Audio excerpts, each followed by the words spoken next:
साधारण को असाधारण बनने में वक्त लगता है।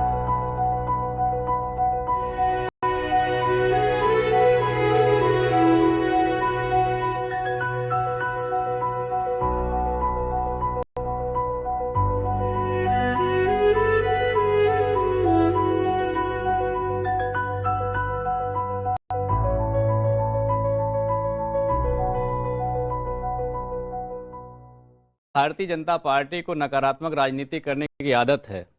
भारतीय जनता पार्टी गुजरात में 80 मंदिर तोड़ देती है, काशी में 300 मंदिर तोड़ देती है और हर दिन बुलडोजर से कोई मंदिर तोड़ देती है, कोई मस्जिद तोड़ देती है, जैनों का मंदिर तोड़ देती है। तो भारतीय जनता पार्टी को ये नहीं अच्छा लगता कि भारत का कोई भी व्यक्ति, किसी धर्म का मानने वाला, किसी दूसरे धर्म की जगह पे जाके बैठे और एक भाईचारा का संदेश दे और देश को जोड़ने की बात करे।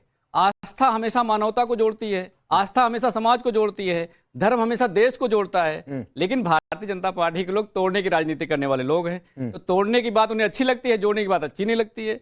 तो देश जुड़ा रहे, ये भारतीय जनता पार्टी के पेट का सबसे बड़ा दर्द है और उसी की वजह से इस पर भारतीय जनता पार्टी का ये स्टैंड है। मुझे लगता है कि इस देश के जितने भी धर्म हैं, संविधान में सबको आजादी है, सबको इबादत करने की आजादी है, हर नागरिक का अपना अधिकार है, कोई कहीं भी उठ सकता है, बैठ सकता है, जा सकता है, इबादत कर सकता है। बिल्कुल सही। उसमें आपत्ति दर्ज करना भारतीय जनता पार्टी के नकारात्मक। आपने एक लाइन कहा धर्मेंद्र भाई, मैं मौलाना साहब के पास जाऊंगा क्योंकि उन्होंने बहुत कुछ बातें कही हैं, उस पर क्या आप जवाब देंगे देखना दिलचस्प रहेगा। आपने एक बात कही कि भाईचारे का संदेश देने के लिए, इसका मतलब कि कैजुअली तो नहीं गए अखिलेश यादव, कोई ना कोई संदेश देना था। आपके हिसाब से भाईचारे का संदेश देना, तो पार्टी के दूसरे जो नेताओं ने कहा कि भाई वो तो चले गए थे, वो ऐसे ही नहीं चले गए।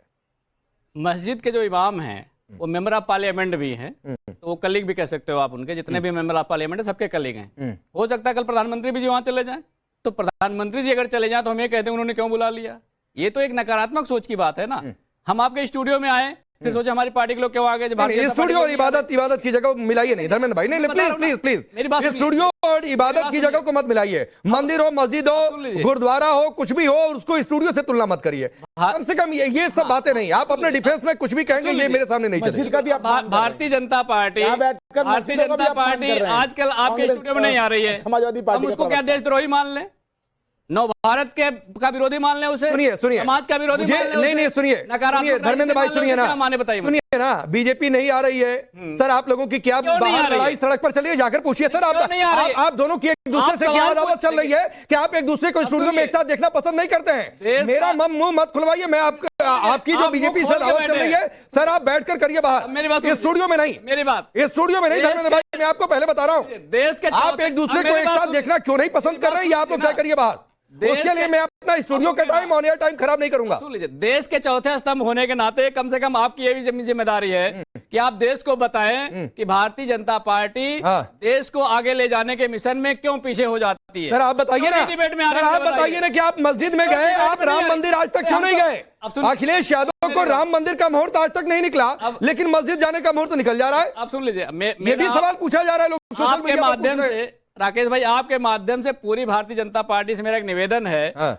अभी आपका सावन चल रहा है, वहां इटावा में एक मंदिर बन रहा है, उसमें जाकर के माथा टेक कर अगर आएंगे तो इनकी मानसिक दशा सुधरेगी। तो ये शर्त है, और देश ये शर्त है कि पहले इटावा के मंदिर में बीजेपी के लोग आए, तब अखिलेश यादव राम मंदिर जाएंगे। आप ये शर्त रखना चाहते हैं? नहीं, मैं कह रहा हूँ महाकेदारेश्वर जी का मंदिर है, मैं समझ गया, मंदिर में जाके माथा टेके, उनकी मानसिक जो संतुलन है। मैं पूछ रहा हूं तो आप ये शर्त रखना चाहते हैं कि अखिलेश यादव राम मंदिर अयोध्या के तभी जाएंगे जब बीजेपी के लोग चले जाएंगे इटावा के केदारेश्वर मंदिर में? मेरा शर्त यह है कि भारतीय जनता पार्टी की जो नकारात्मक सोच है, सावन के महीने में नकारात्मक सोच है। आप सुनिए ना, अच्छा रुकिए के महीने मैं शाहबुद्दीन जी के पास जाऊंगा, जरा वो दो तस्वीर एक साथ रखिए स्क्रीन पर। हाँ रुक जाइए धर्मेंद्र भाई, दो तस्वीर एक साथ रखिए। मेरी बात, अच्छा चलिए 10 सेकंड लीजिए। सावन के महीने में महाकेदारेश्वर जी का अगर दर्शन करेंगे तो भारतीय जनता पार्टी के नकारात्मकता निकलेगी। सावन के महीने में काशी का भला होगा। कर लीजिए नहीं, इस तस्वीर के साथ जरा अखिलेश यादव की तस्वीर को भी रखिए, 2 विंडो में करके रखिए। इस तस्वीर के साथ योगी आदित्यनाथ की इस तस्वीर के साथ अखिलेश यादव की तस्वीर को भी रखिए, 2 विंडो में करके एक साथ स्क्रीन पर रखिए। अब देखिए सावन का महीना चल रहा है, आज सावन की महाशिवरात्रि भी है। आप कह रहे हैं कि 2 बातें, आप बताइए लोग क्या कहेंगे। बीजेपी के लोग कह रहे हैं आपका चरित्र एंटी हिंदू है, सावन के महीने में ना राम मंदिर गए, कांवड़ियों पर उलझुल आपकी पार्टी के नेताओं ने बोला, और गए भी तो वोट बैंक को संदेश देने के लिए। समाजवादी पीडीए कांवड़ यात्रा चली, पूरी उसमें भी पीडीए घुसा दिए। पूरी समाजवादी पार्टी के लोग मुजफ्फरनगर से लेकर के, सहारनपुर से लेकर के, मेरठ से लेकर के, गाजियाबाद से लेकर के हर जगह शिविरों में कांवड़ियों की सेवा कर रहे हैं। ये बात अलग है कि भारतीय जनता पार्टी फोटोग्राफी करती है और उस फोटो को आपके माध्यम से पब्लिश कराती है। अच्छा, एक मिनट दिखाने और गाने। अच्छा, एक बात बताइए, बीजेपी के लोग फोटोग्राफी करते हैं, इसलिए योगी आदित्यनाथ की ये तस्वीर आ गई, इसलिए उनकी तस्वीर पुष्प वर्षा करते आ गई, रुद्राभिषेक करते हुए आ गई। ये जो मस्जिद में तस्वीर खींची गई है, ये बिना फोटोग्राफी की आ गई। नहीं, इस प्रचार ये भी किसी ने फोटो खींची ना भाई। नहीं, इसमें कौन सा प्रचार है मुझे बताइए। अरे फोटो खींची कि नहीं खींची? फोटो किस लिए खींची? बताइए ना। अब अरे फोटो किस लिए खींची? सोशल मीडिया पर किस लिए डाली? योगी जी रुद्राभिषेक वहां कोई रिपोर्टर तो गया नहीं? योगी जी रुद्राभिषेक आपके ही नेताओं ने सोशल मीडिया पर डाला, जहां से ये तस्वीर वायरल हो गई। अब योगी जी रुद्राभिषेक कर रहे हैं, क्या वो पहली बार कर रहे हैं या कोई और? ना, बिल्कुल नहीं बात है भाई। 23 करोड़ अखिलेश यादव कहीं जाते हैं, केदारेश्वर मंदिर ही गए, आप केदारेश्वर मंदिर की बातचीत कर रहे हैं, या अखिलेश यादव किसी मंदिर गए?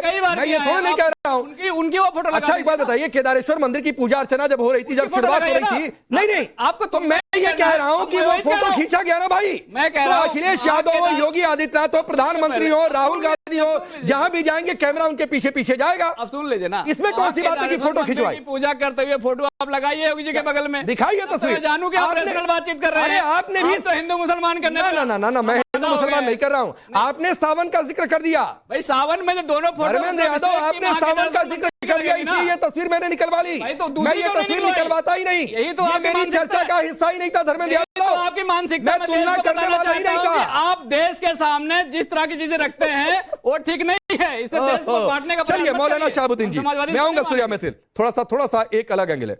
मौलाना शहाबुद्दीन जी, आपने कहा कि सपा के लोगों को माफी मांगनी चाहिए, आपको क्यों लगता है ऐसा?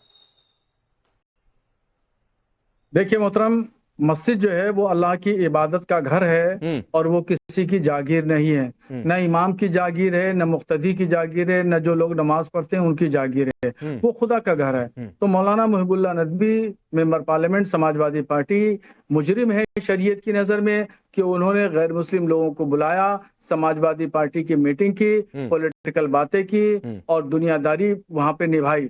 मस्जिद में किसी भी दुनियादार की बात करना या राजनीतिक बात करना या समाजवादी पार्टी या किसी भी पॉलिटिकल पार्टी की मीटिंग करना, यह नाजायज है, सरासर नाजायज है, शरीयत के वसूलों के खिलाफ है। मौलाना मुहिबुल्लाह नदवी ने जो कुछ किया वो शरीयत के मुजरिम है और उनको माफी मांगना होगी, हर हाल में उनको माफी मांगना होगी, वरना हम लोग जो है मस्जिद कमेटी से बात करेंगे और उनको इमामत से बर्खास्त करा देंगे। उनको राजनीति करना है, रामपुर जाएं, पार्लियामेंट में जाएं, सपा के कार्यालय में जाएं, मगर सपा के मीटिंग मस्जिद में नहीं हो सकती।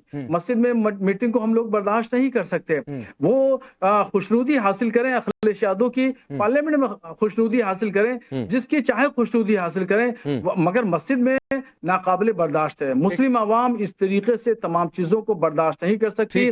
जो उलमा है, धार्मिक उलमा है, मस्जिद के अइम्मा है, मुस्लिम तंजीमें हैं, ये सब सख्त नाराज हैं और सख्त नाराज है मुहिबुल्लाह नदवी पे कि इन्होंने अखिलेश यादव को और धर्मेंद्र यादव को। शहाबुद्दीन जी, एक मिनट और दीजिए मेरे को, एक मिनट और दीजिए। अब बोलिए धर्मेंद्र यादव क्या जवाब देंगे? और जैसे इन लोगों यहाँ पर को, मौलाना शहाबुद्दीन रजवी, मैं जानबूझकर क्यों? सूर्या महफिल के पास पहले नहीं गया क्योंकि आप कहते हैं ये तो पॉलिटिक्स कर रहे हैं। अब इनको तो आप कहेंगे नहीं, ये तो कह रहे हैं आप इस्लाम के गुनहगार हैं, शरीयत के गुनहगार हैं। सन 2015 में यूए की मस्जिद है, जायद मस्जिद। मेरा नंबर है, मुझे बोलने दीजिए। हाँ शहाबुद्दीन जी, मैंने आपसे कहा कि एक मिनट दे दीजिए, फिर आपके पास आ रहा हूँ। आपकी बातों पर इससे मैंने जवाब दिया। यूएई की जायद मस्जिद में प्रधानमंत्री मोदी जी गए थे। मैं मौलाना साहब से कहूंगा कि वहां के इमाम से कहें कि मोदी जी पर भी कार्रवाई करें और उसके इमाम को भी हटाएं।